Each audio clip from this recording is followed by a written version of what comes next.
Thank you for tuning in to the Nola Experience podcast. Raw, honest, relatable conversations that help us grow.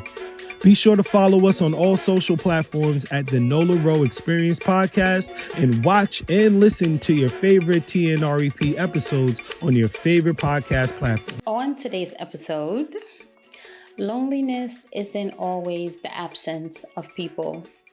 Did you know? I have a question, the SOA, Q&A, and of course, today's happy habit.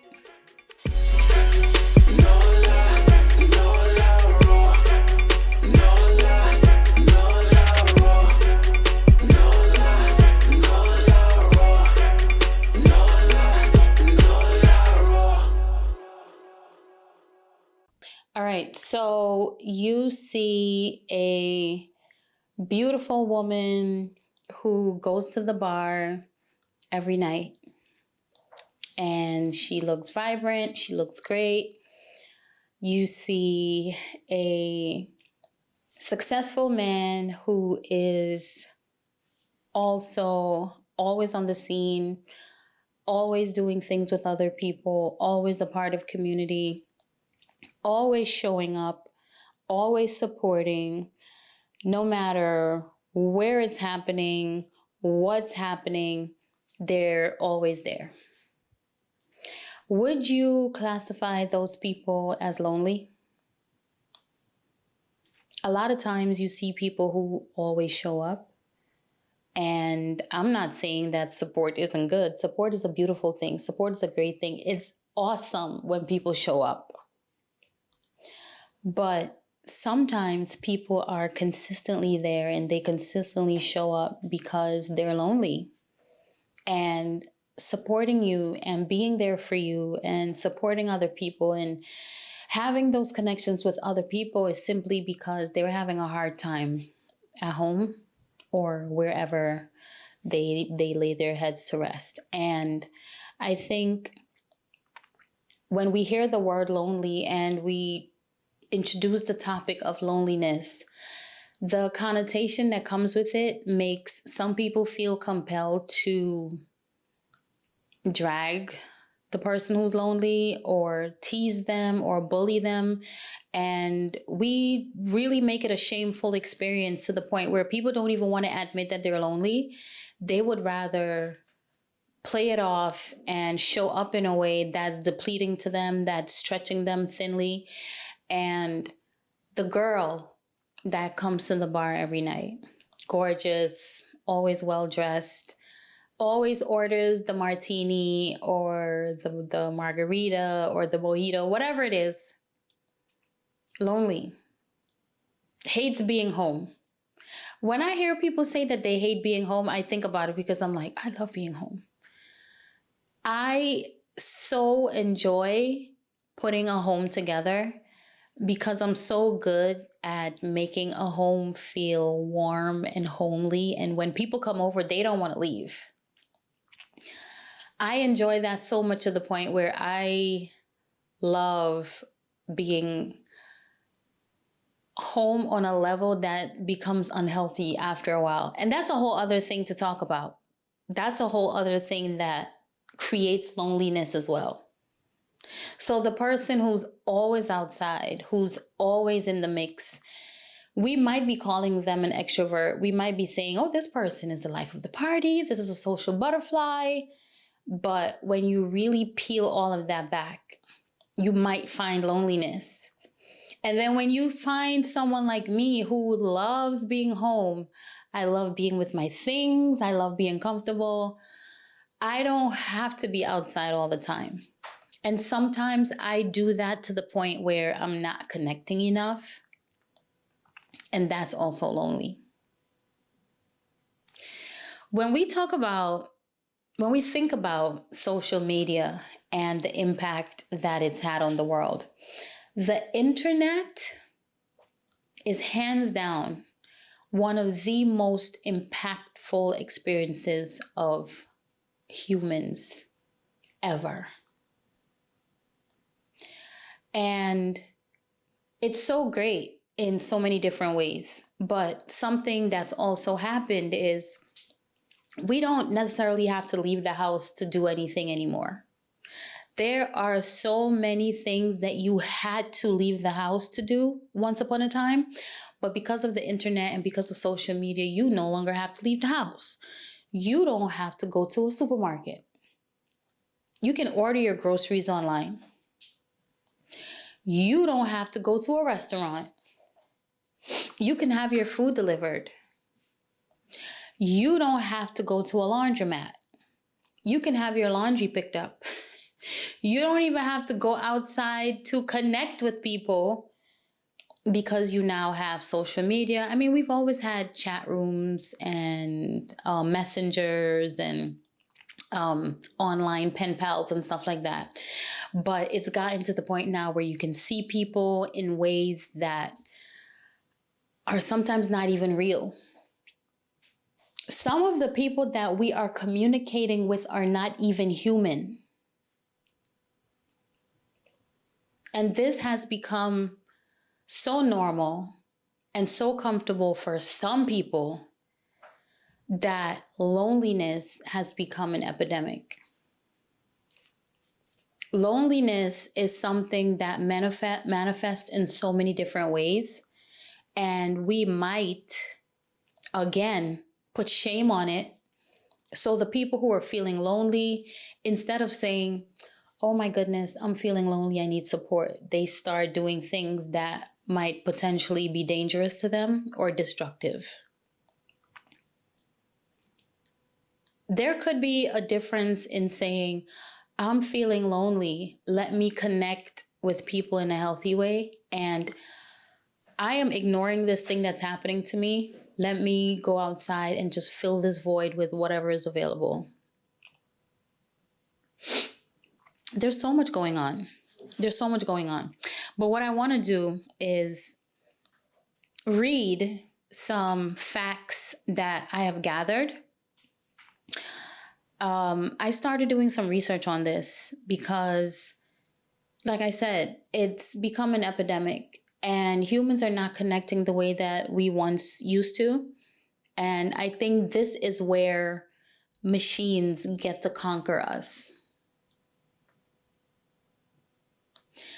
When we keep replacing people with a digital experience, this is where machines get to conquer us.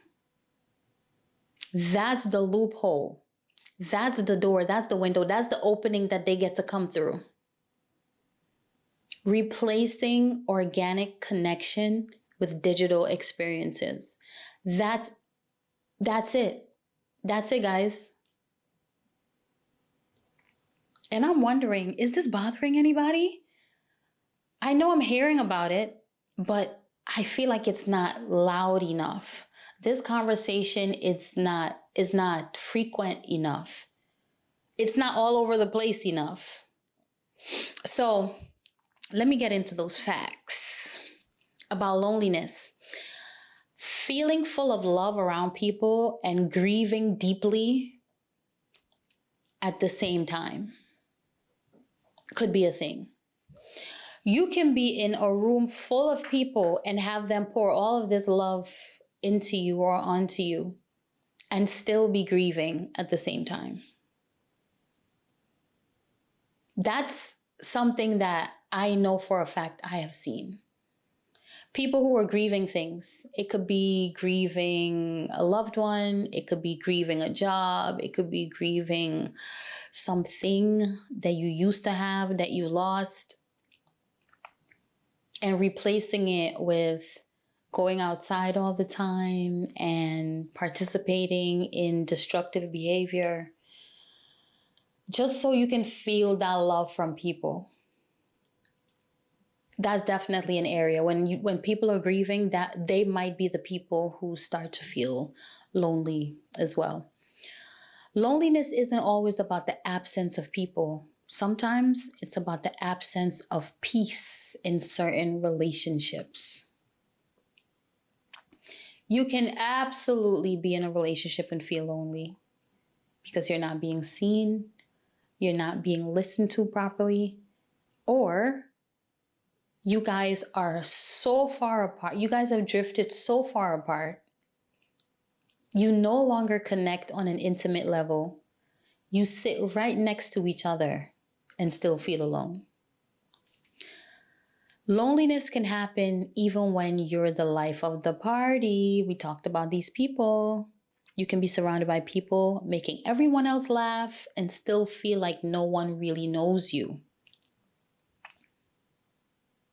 That's the part, because you're not connecting, you're not being vulnerable, you're not being transparent, you're not being open. And you will probably hear me say this quite a few times on this podcast, because I feel like I've already said it on 2 other episodes. Be the change that you wish to see in the world. If you feel like you're not connecting to people, then you need to connect to people. If you feel like people are not supporting you, then you need to be supportive. If you feel like people are not loving you, then guess what? You need to be loving. Chronic loneliness is as dangerous as smoking 15 cigarettes a day, and I got this directly from a Surgeon General report. Loneliness is actually dangerous. It can actually kill you. People literally need people. People need people. When you say, I don't need anybody, I promise you that's not true.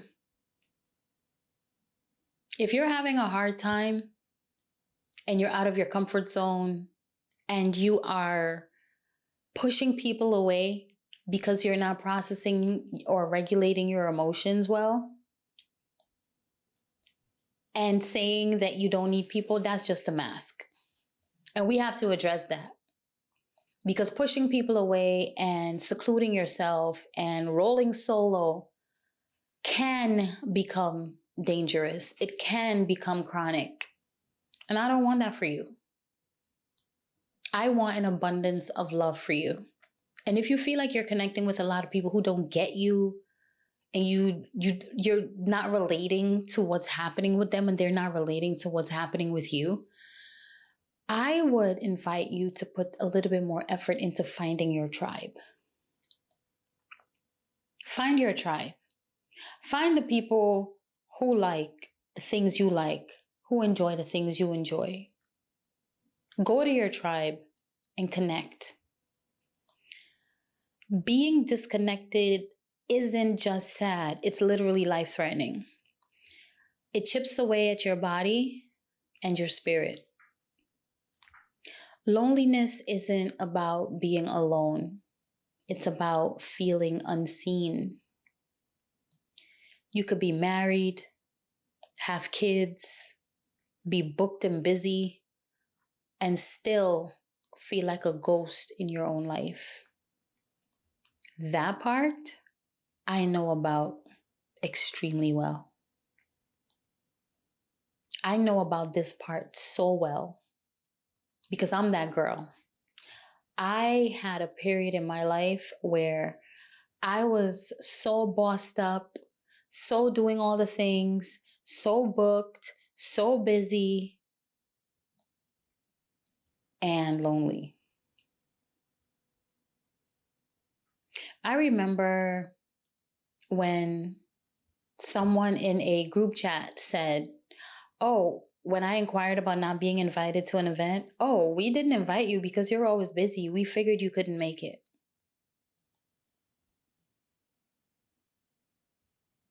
That hurt. And that was so long ago.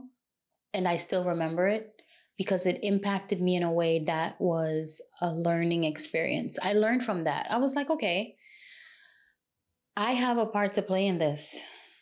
I'm doing something here. I don't feel connected because I'm not connecting. I like to be by myself too much. And I feel like there's somebody listening to this who can relate to loving being by yourself a lot, secluding yourself a lot, being off on your own, doing things a lot. And then you look around and say, nobody supports me. Nobody does what I want to do. There's nobody here. Well, you're distant. You're disconnected. You have to be the change that you wish to see in your world. People who seem the strongest often hide the deepest loneliness. The strong friend energy, the go-getter entrepreneur, the one who always has it together. Ding, ding, ding, ding, ding. I was that girl. They cry in the shower too. They feel loneliness too. They yearn connection too. Especially the people who are the strongest in the room, especially the people who are the go-getters, especially the people who are high performers.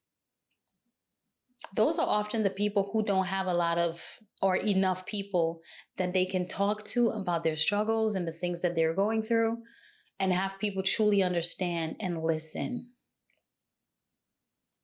There's a lot of loneliness in that. They might seem successful to your standards, but is it really success if you have all the things and you're doing all the things, but you're lonely? Especially if you're chronically lonely and it can eat away at your organs and eat away at your mental health and eat away at your life.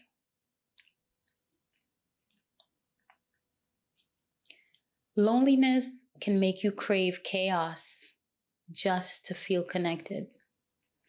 Some people pick fights, they overshare, or they chase the wrong people, not because they're messy, but because loneliness makes quiet feel unbearable. Sitting in quietness, being unbearable, can push you to go out there and do something just so you can feel something. Grief can make you feel lonely even when love is present, because love from others can't erase the ache of what you wish you had and still don't. You can love your life and still grieve parts of it. Healing is not linear. You can be grateful for your blessings and still feel the sting of what's missing. Loneliness isn't the absence of company. It's the absence of feeling safe to be yourself. Imagine whoever you are, whatever you are, however you're choosing to be, not being seen, not being listened to, not being accepted.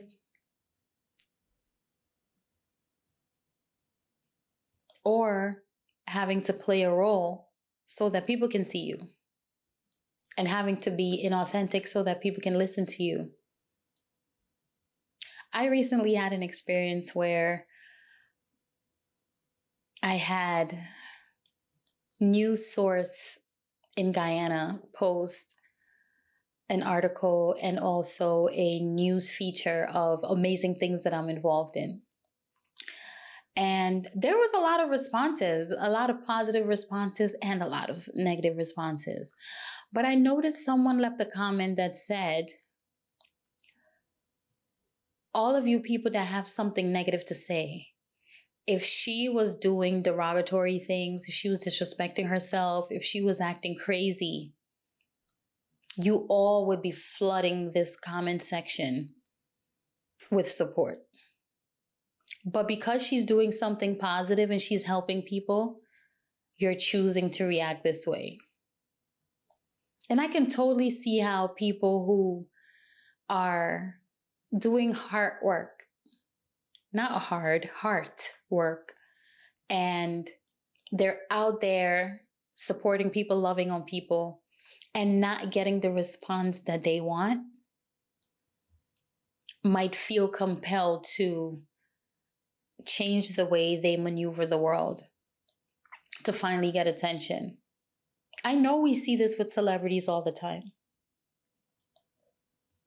I know we see this with influencers all the time.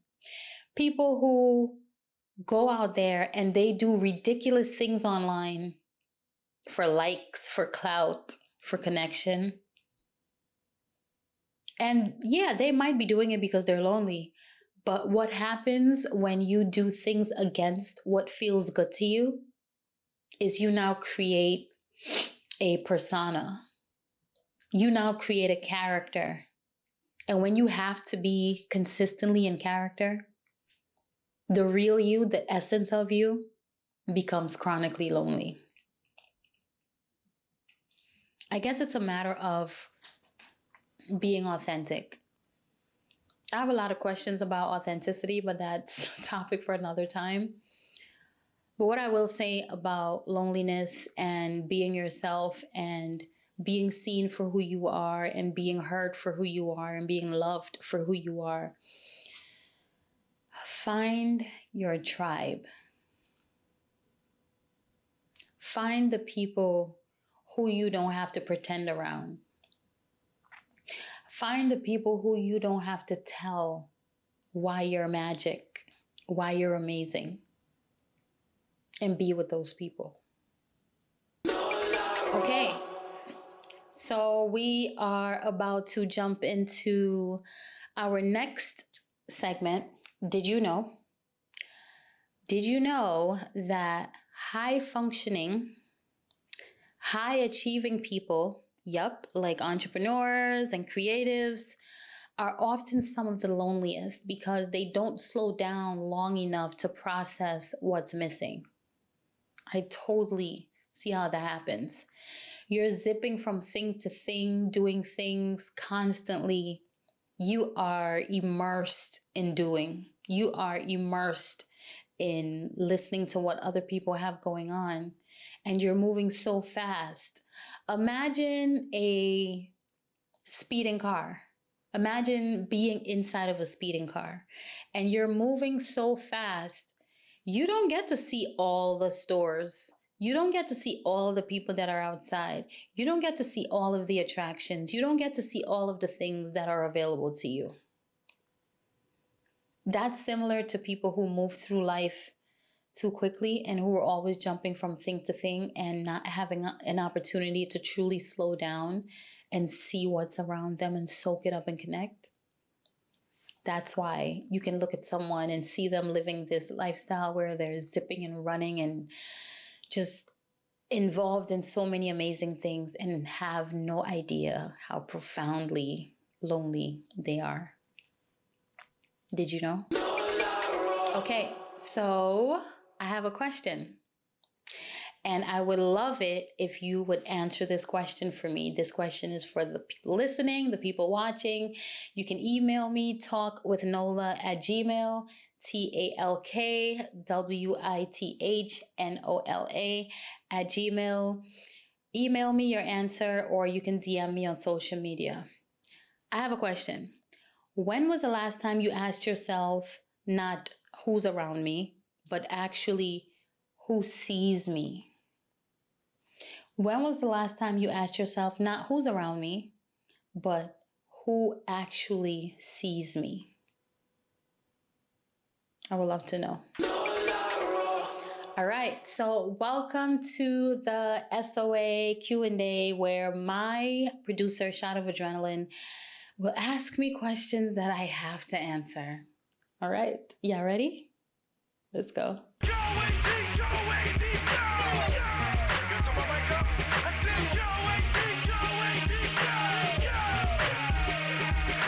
What am I currently romanticizing about my own life?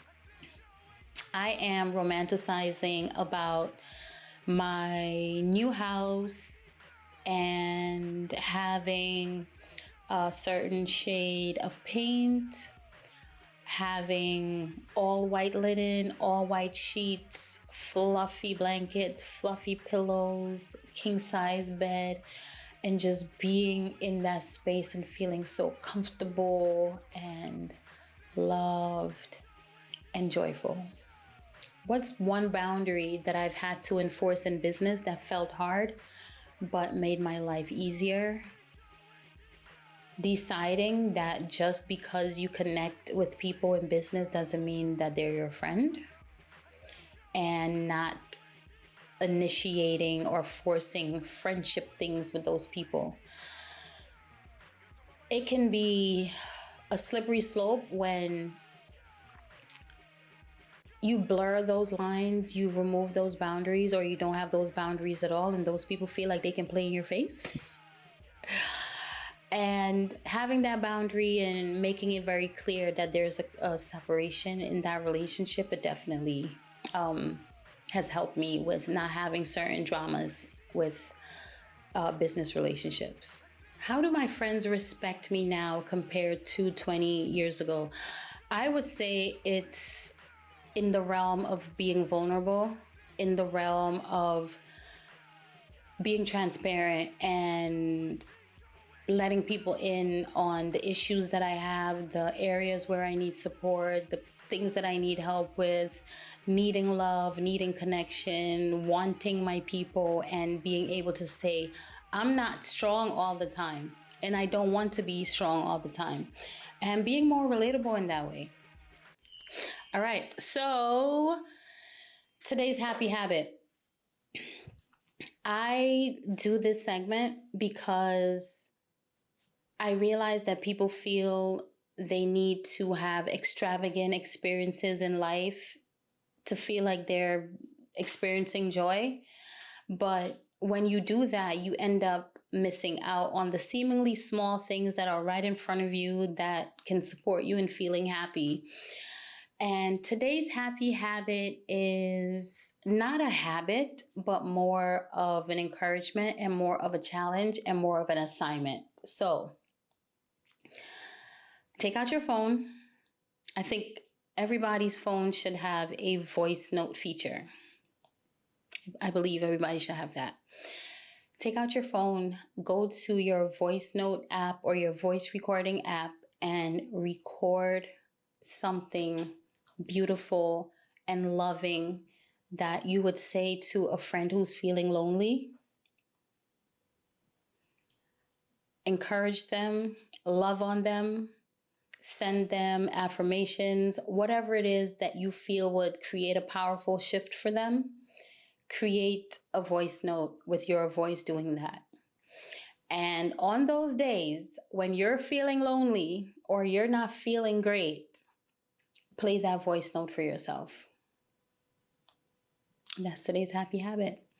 I am so ecstatic and so excited and so happy and joyful and all the positive emotions that I'm feeling right now because you have allowed me to be your experience today. I'm grateful that you're my experience, and I hope that you will keep coming back to the Nola experience. Thanks for tuning in.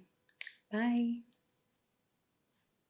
Thank you for tuning in to the Nola Experience podcast.